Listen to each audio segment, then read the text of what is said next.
Hi, my name is Emily McCoy, and today I will be talking to you about my infographic on car emissions. Specifically, I will be talking to you about the layout I have chosen. Now, an infographic is a visual representation of data that is meant to capture viewers' attention using color and organization. My take on the subject goes along more with Nigel Holmes' theory on data visualization.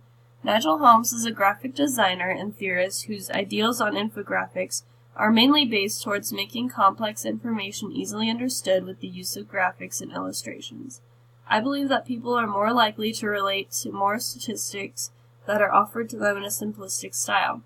So much like fun facts, I have captured statistics from a variety of sources and presented them in an easily understood, aesthetically pleasing manner.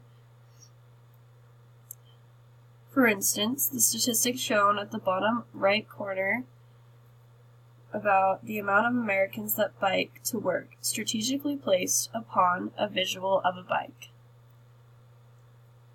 Another thing that plays into infographic visualization is color. Choosing the right blend of colors can be either very beneficial, capturing people's attention without distraction, or detrimental, boring the audience or allowing too much brain stimulation. The colors that I have chosen are blue, green, pink, and yellow. I chose blue, green, and yellow because they are relatively analogous, and I chose pink because it is complementary with green. Blue is associated with natural and trustworthy things such as the sky and water. It is a common color that signifies dignity and intelligence, so I used it for the background.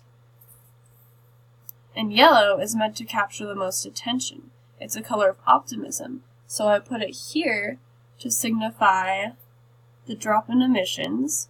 And I also put it here to emphasize the eco-friendly alternatives to driving.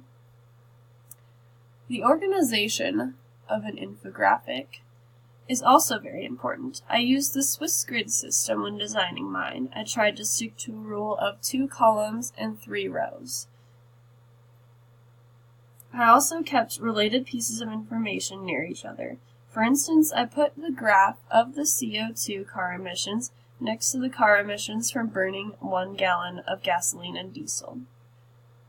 I also put the emissions per capita next to the facts about emissions other than carbon dioxide. And finally, I surrounded the list of eco-friendly alternatives with facts about each alternative. And overall, looking at the infographic, it seems simplistic, but the work I put into it in making it the perfect amount of simple was not easy. Thank you for your time.